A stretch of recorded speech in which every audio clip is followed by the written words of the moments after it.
롯은 아브라함에게 어떤 존재인가? 아브라함은 형제가 세 명이었죠. 데라의 아들 아브라함과 나홀과 그리고 하란. 그 중에서 하란이 먼저 갈대아 우르에서 죽었습니다. 근데 하란이 아버지 데라보다 먼저 죽었고 유일한 혈육인 롯이 남았는데, 그러니까 아브라함의 형제들을 통틀어서 롯이 유일한 아들 조카였던 거죠. 그러니까 아브라함이 하나님의 부르심을 따라서 하란을 떠날 때 사레와 함께 롯도 데리고 갔습니다. 기근을 피해서 애굽을 떠날 때도 롯을 데리고 갔습니다. 기근을 피해서 애굽을 향해서 갈 때도 롯을 데리고 갔습니다. 그리고 애굽에서 떠나올 때도 롯과 함께 네겝으로 올라왔습니다. 뒤에 이제 14장을 보면 아브라함이 목숨을 걸고 납치된 롯을 구하러 갑니다. 말하자면 롯은 아브라함에게 조카 그 이상의 의미였다는 거죠. 그러니까 사실상 아들과 다름없는 존재가 롯이었다는 사실입니다. 12장 후반부에서는 기근 때문에 가나안 땅을 떠나는 장면이 있다면 13장은 반대로 소유가 많아져서 오히려 풍부해졌기 때문에 떠나는 장면이 나오고 있습니다. 그러니까 결핍도 문제, 과한 것도 문제. 우리 인생을 살다 보면 모자라는 것도 문제고 항상 넘치는 것도 또 문제가 될 수 있다는 거죠.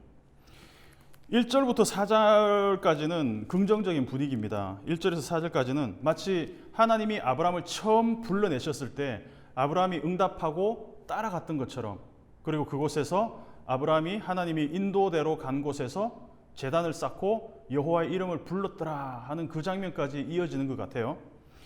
애굽에서 돌아온 아브라함이 애굽으로 갈 때보다 훨씬 더 부유해서 돌아왔습니다. 그리고 다시 하나님의 이름을 부르는 장면이 나옵니다.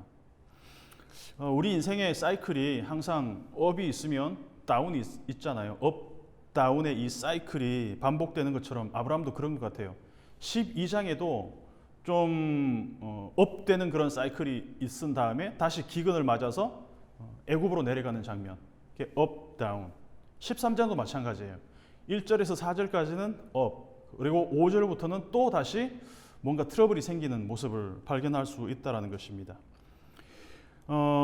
뭔가 좀 풀릴만 하면 우리 인생도 그렇잖아요. 예상하지 못한 일들이 터지는 게 그게 인생인 것 같습니다. 지금 우리가 경험하고 있는 그런 환경이죠. 5, 6절부터 이제 갈등이 시작되고 있습니다. 5절부터 나타나는 갈등의 원인이 이제 2절에 보면 약간의 그 힌트를 통해서 우리가 알 수 있는데, 2절을 보면 아브라함에게 가축과 은과 금이 풍부하였더라. 그냥 재산이 많았다라는 사실을 굳이 성경에서 이렇게 미리 쓸 필요가 있을까? 뒤에 나올 이 풍부한 재산 때문에 일어날 어떤 그런 갈등의 어떤 소지를 미리 지금 언급을 해 놓고 있는 거죠. 2절에는 아브라함에게 가축과 은과 금이 풍부하였더라고 미리 귀뜸을 해주고 난 다음에 이제 그 뒤에 다시 롯이 어떤 소유가 풍부했다라는 기사를 같이 보내주고 있습니다. 5절에서는 아브라함의 일행 롯도 양과 소와 장막이 있다라고 기록하고 있습니다. 여기서 일행이라고 번역된 단어는 함께 걷는 존재라는 뜻입니다. 그러니까 아브라함에게 롯은 하란을 떠날 때부터 계속해서 동행하던 존재였다는 것입니다. 근데 정작 애굽에서 돌아와 소유가 많아졌음에도 불구하고 이제는 더 이상 동행할 수 없는 그런 관계가 지금 아브라함과 롯 사이에 형성이 되고 있다. 아이러니죠. 옛날에 전부 다 힘들고 못 살고 그런 시절에는 오히려 대가족도 많고 함께 모여 사는 사람들이 많았었는데, 시간이 지날수록 이제 그 가족의 수가 점점 줄어들고 1인 가족도 늘어나고 경제적인 상황이 나아졌다고 해서 우리의 소유가 더 풍부해졌다고 해서 함께 살 수 있는 것은 아닌 것 같습니다. 그렇게 아브라함이 끔찍하게 챙기던 롯을 보내어야 될 자연스러운 계기가 만들어졌습니다. 아브라함은 애굽에 내려가서도 아내 사레를 누이라고 속이는 가운데서도 롯은 챙길 만큼 끔찍하게 생각했던 조카가 바로 롯이었다는 겁니다. 그런데 그 롯이 이제는 함께 동행하는 패밀리가 아니라 동거할 수 없는 그런 존재가 되고 있다는 겁니다. 그러면 여기서 질문이 하나 생깁니다. 그냥 같이 살면 안 되나? 롯도 같이 아브라함과 같이 그냥 한 지역에서 이렇게 살면 안 되나? 그러니까 요즘의 시각으로 보면 무슨 소유가 늘어났다고 해서 함께 동거할 수 없었는지 이야기가 좀 어려운데 본문에 잘 보면은 그 이유가 나오고 있습니다. 아브라함은 가축과 은금이 풍부했다고 기록하고 있고 롯은 양과 소와 장막이 있다고 기록하고 있습니다. 둘이 동행할 수 없는 이유가 나왔습니다.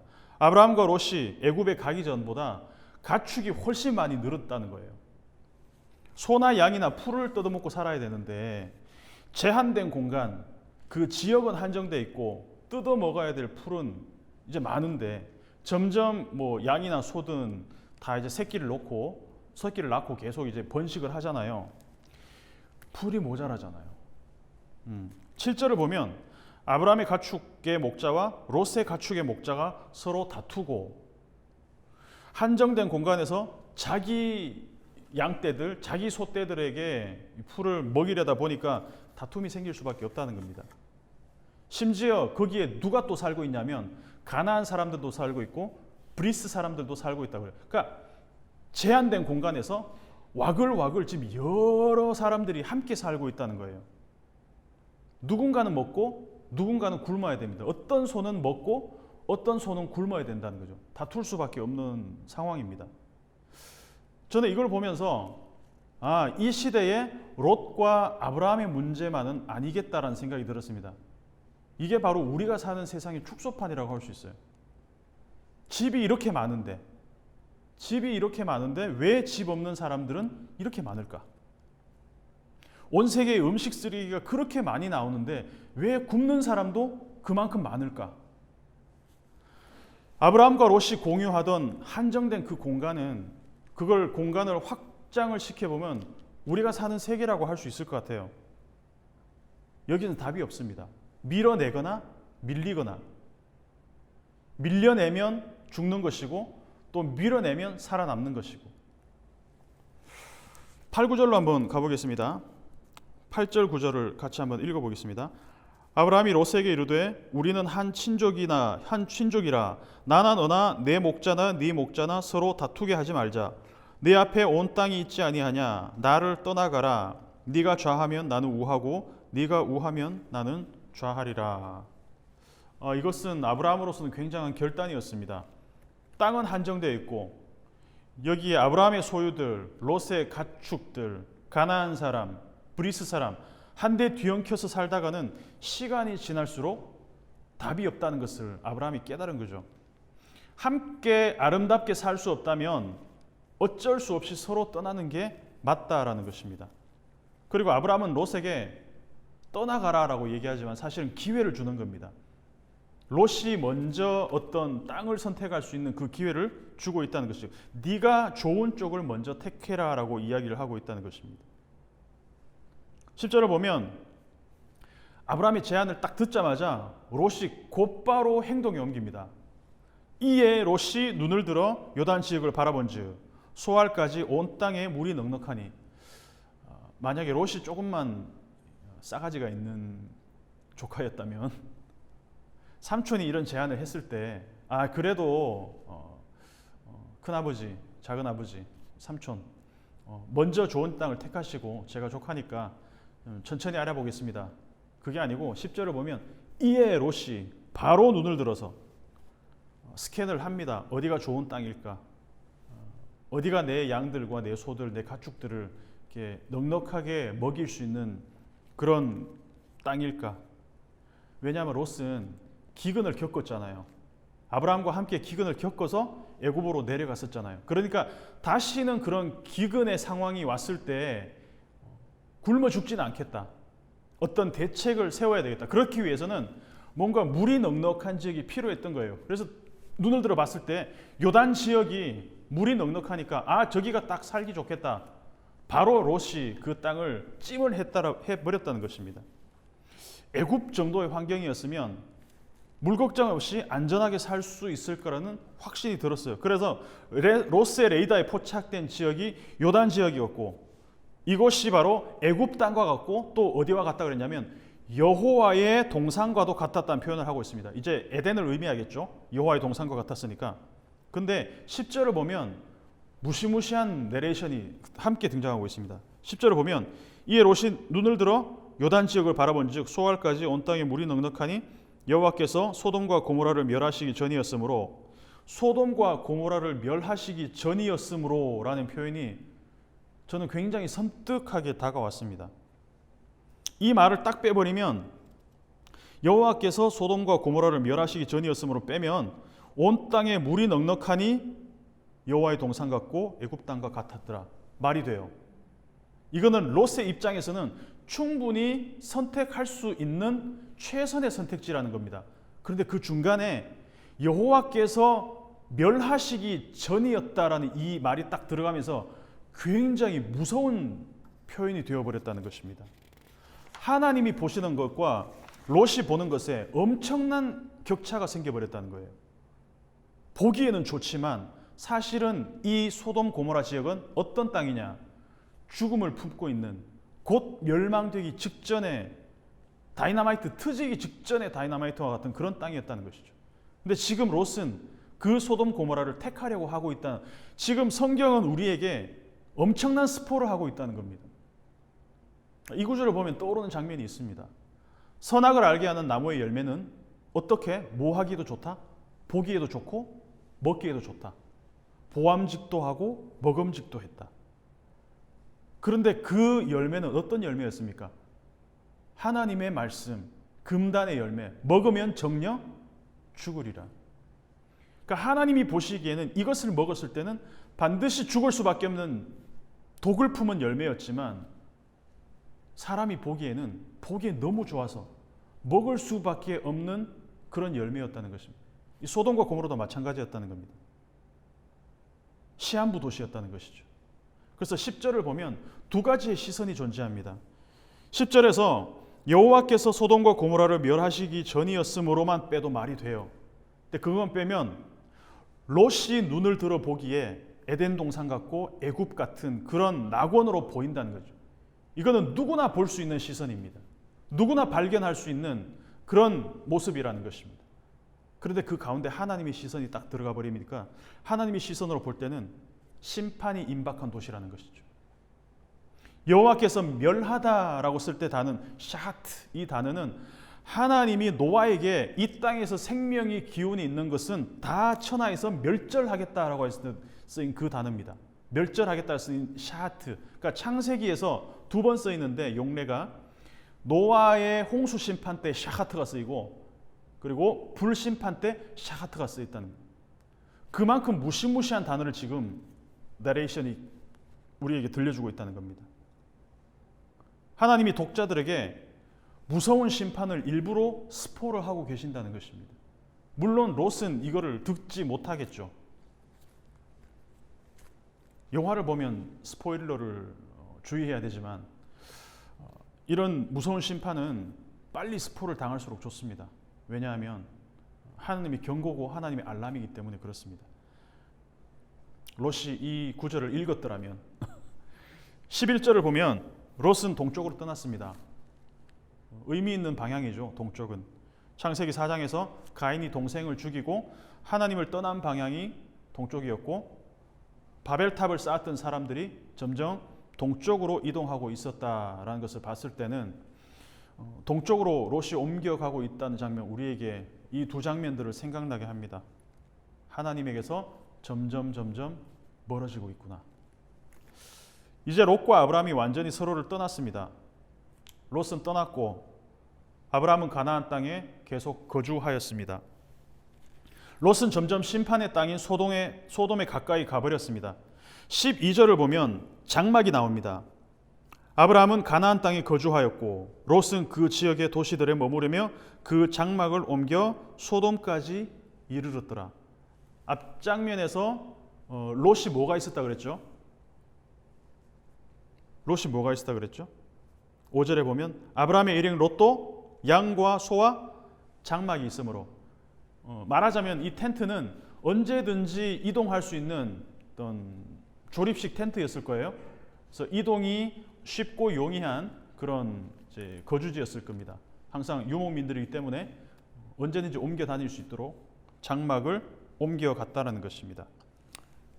그리고 13장 전체에서 아브라함의 장막이 나오고 롯의 장막이 나옵니다. 교차적으로 나옵니다.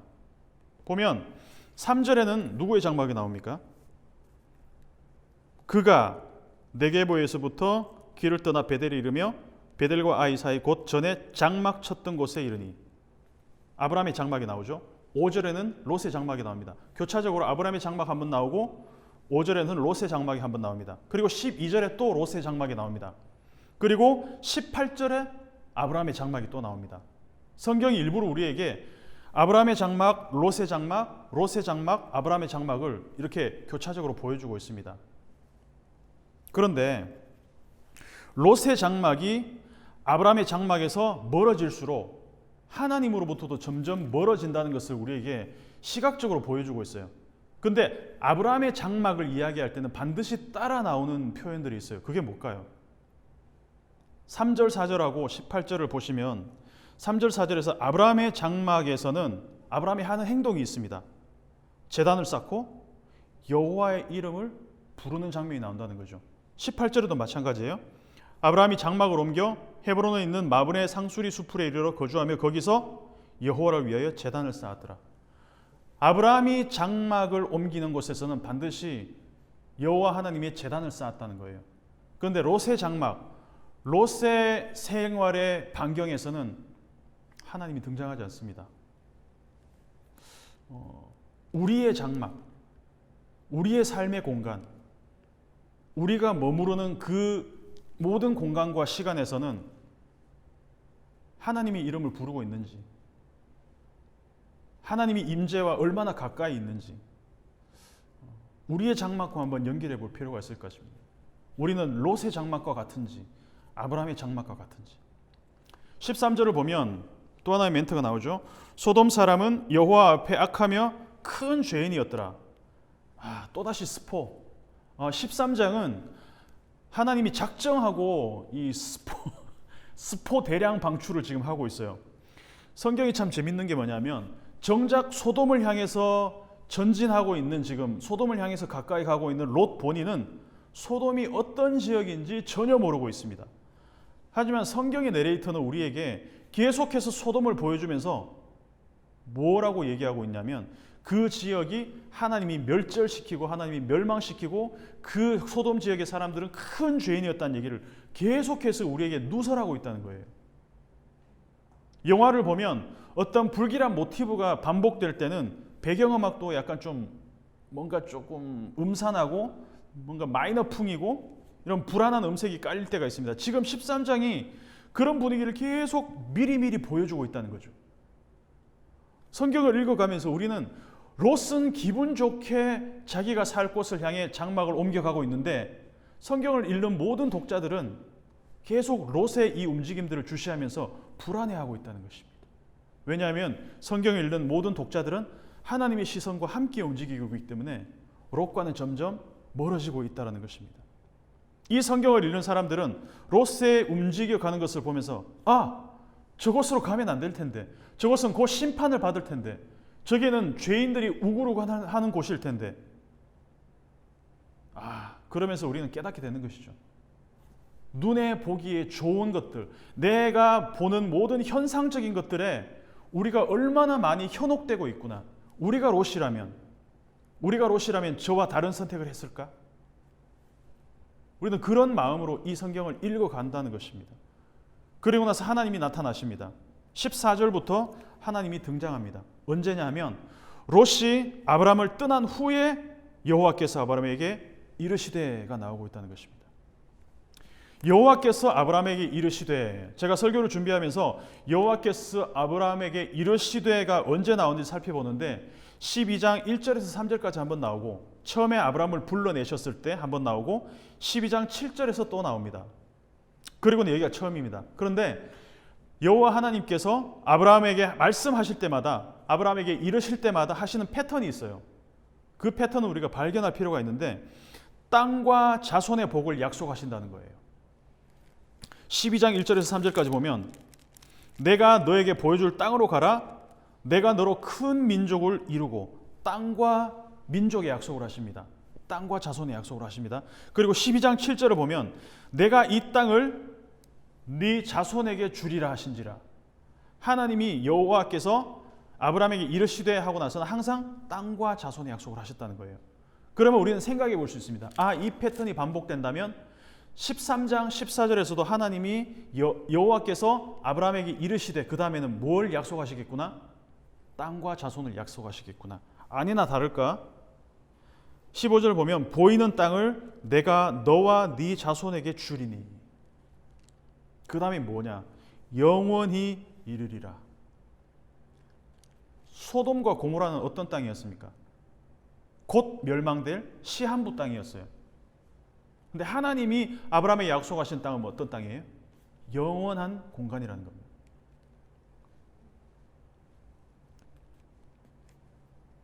(12장에서는) 하나님이 아브라함을 처음 불러내셨을 때는 내가 너에게 보여줄 땅이었다면 13장에서는 어떤 땅입니까? 눈을 들어 네가 보고 있는, 현재 네 눈에 보이는, 내가 앞으로 보여줄 땅에서 이제 조금 진전이 됐습니다. 지금 너의 눈으로 보고 있는 그 땅, 그 땅이 다 내가 너와 너의 자손에게 줄 땅이다라는 것입니다. 시간이 지날수록 하나님의 약속은 좀 이렇게 두리뭉술하던 것들이 조금씩 구체화됩니다. 근데 이 약속을 따라가는 이 패턴이 하나님의 약속이 조금씩 현실화되고 구체화되고 명확해지는 이런 것들을 우리가 경험하는 재미가 있다는 거예요. 무조건 믿고 따라가요. 근데 따라가다 보니까 하나님이 약속하셨던 그 약속이 굉장히 구체적이고 현실적인 걸로 나타나더라는 거예요. 그걸 아브라함이 지금 경험하기 시작했다는 것입니다. 그리고 이 이야기를 읽는 우리도 우리에게 약속하시는 하나님의 약속도 처음에는 굉장히 큰 그림, 어떤 하나님의 큰 계획들을 말씀하시지만 시간이 지날수록 하나님은 다 계획이 있구나. 기생충에 나오는 대사처럼 하나님 항상 계획이 있으시구나. 그 계획을 시간이 지날수록 점점 구체화시켜 가는구나. 내가 하나님을 향한 신뢰만 있다면 하나님은 언제든지 그 약속을 실현해 내시는구나라는 것을 우리는 발견할 수 있다는 것입니다. 그리고 재밌는 게 뭐냐면 12장에서는 그냥 큰 민족을 이렇게 두루뭉실하게 얘기하는데 13장에서는 뭐라고 얘기합니까? 13장에서는 내가 네 자손이 못 갖게 하리니 땅에 티끌 갖게 하리니. 하나님이 비유하시는 이 비유가 굉장히 독특해요. 왜냐하면 뒤에 가면 너의 자손을 땅에 티끌 갖게 하겠다. 뒤에 가면 뭐라 그래요? 바다에 모래와 같게 하겠다. 그리고 저 하늘에 별과 같게 하겠다. 창세기 1장에서 하나님이 제일 처음 불러내신 것들이 뭐예요? 땅과 하늘과 바다입니다. 하나님이 불러내셔서 그것들을 존재하게 하셨어요. 근데 그 땅과 바다와 하늘을 다시 소환합니다. 그리고 나서 그 땅과 하늘과 바다에 가득한 티끌과 모래와 별들처럼 너의 자손도 그렇게 만들겠다. 하나님의 비유는 탁월하십니다.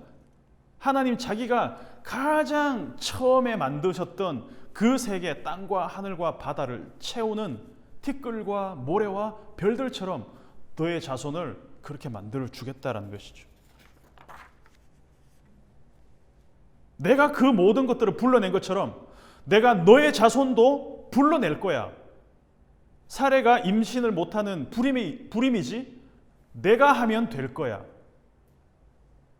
나는 그 암흑의 공간, 혼돈과 공허 가운데서 난 땅을 불러내고 바다를 불러내고 하늘을 불러내야 그런 사람이야. 내가 그런 존재야. 사람이 아니죠. 신이죠. 그런 존재야.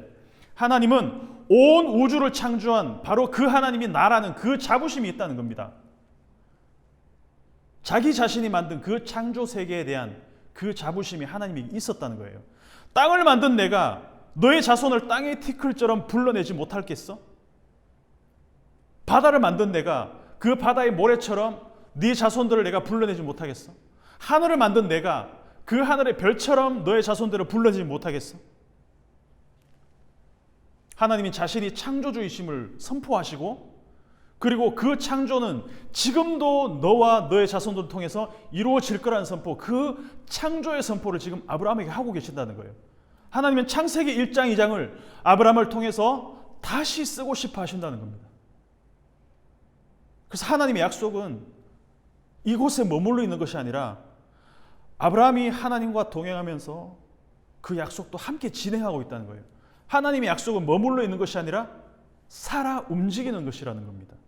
마치 이스라엘 민족이 광야에서 이동할 때 성막도 함께 이동한 것처럼 하나님은 아브라함의 인생과 우리의 인생 전체에서 함께 동행하고 있다는 것입니다.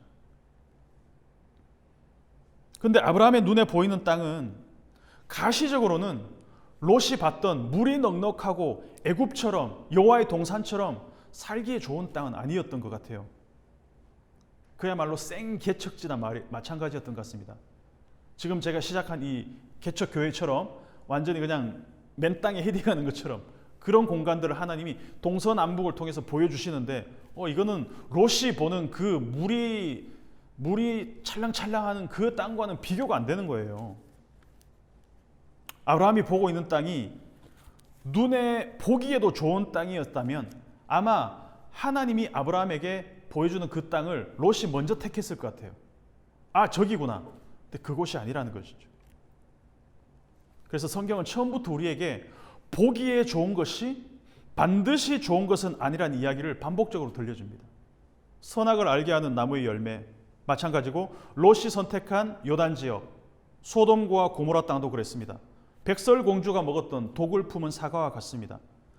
사무엘이 베들레헴에서 하나님이 기름 부으실 왕을 찾아갔을 때에 누구를 보고 반했냐면 이세의 첫째 아들 엘리압을 보고 딱 반했습니다. 왜냐하면 사울과 닮았었거든요. 훤칠하고 잘생겼던 것 같아요. 아, 저 사람이다. 그러니까 하나님이 바로 인터셉트 하시죠. 뭐라고 말씀하시죠? 외모를 보지 마. 현상을 보지 마. 사람은 외모를 보거니와 나 하나님은 중심을 본다라고 하나님 말씀하신다는 것이죠. 그 땅의 현재의 모습이 아니라 그 땅이 갖고 있는 가능성, 내가 그것들을 만들어낼 거야라는 그 가능성을 아브라함에게 제시하고 있다는 것이죠.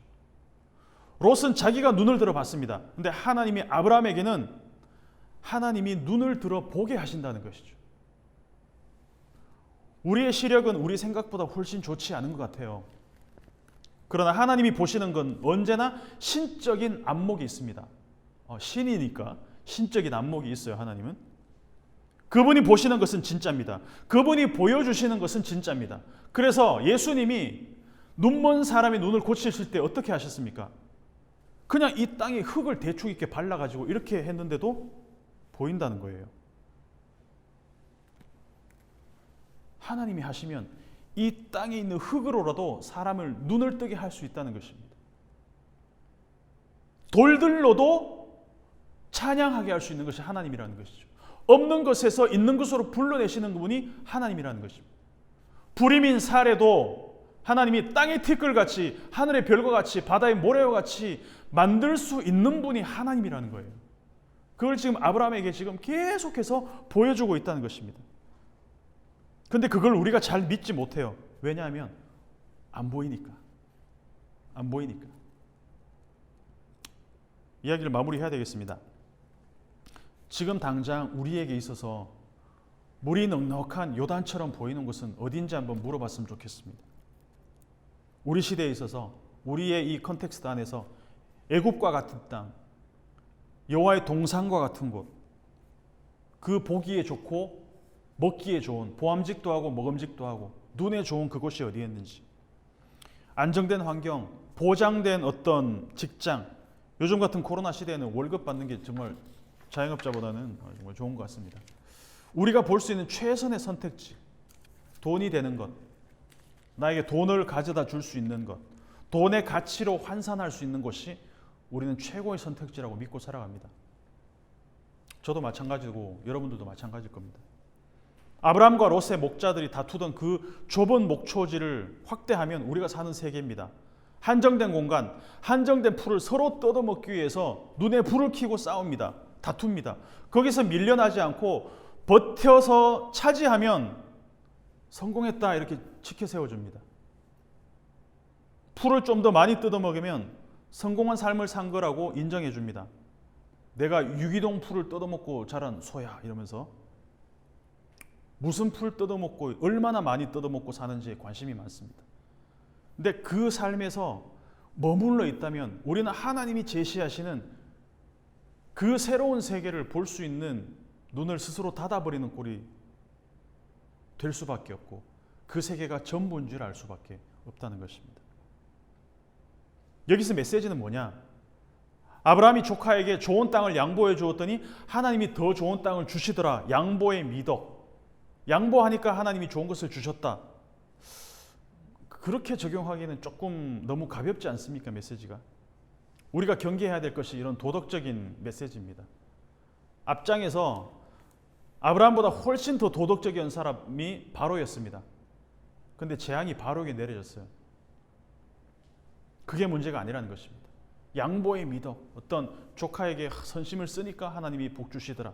그래서 우리도 양보합시다. 물론 좋은 것이죠. 그러나 본문이 우리에게 주는 메시지는 그보다 훨씬 더 고차원적인 데 있다는 것입니다. 우리 모두가 같은 공간에서 같은 풀을 뜯어먹는 경쟁하는 소와 양떼들이 아니다라는 사실을 깨달을 필요가 있다는 것입니다. 우리는 하나님이 보여주시는 보다 새로운 세계를 볼 수 있는 용기가 필요하다는 거예요. 12장의 아브라함과 13장의 아브라함은 조금 다른 모습입니다. 그리고 13장의 아브라함과 14장의 아브라함, 그리고 나중에 가서 22장의 아브라함은 완전히 다른 사람이 되어 있습니다. 그 수십 년 동안 경험한 하나님에 의하면 아브라함의 의심과 불안과 두려움이 하나님에 대한 철저한 신뢰로 조금씩 바뀌어가는 모습을 우리는 발견할 수 있습니다. 그리고 그 아브라함의 여정이 우리의 여정이 되었으면 하는 소망이 있습니다. 하나님은 모든 것을 보시고 우리가 하나님의 약속을 신뢰하기만 한다면 하나님의 관점과 우리의 관점의 그 갭이 조금씩 줄어들어서 나중에는 하나님이 보시는 것을 나도 볼 수 있는 그 세계관과 관점이 하나로 되는 순간이 온다는 것이죠. 지금 롯이 보는 세계는 여호와의 동산 같고 애굽 같지만 하나님이 보시는 소돔은 멸망하기 직전의 도시라는 것입니다. 롯과 하나님의 관점은 완전히 대척점에 서 있습니다.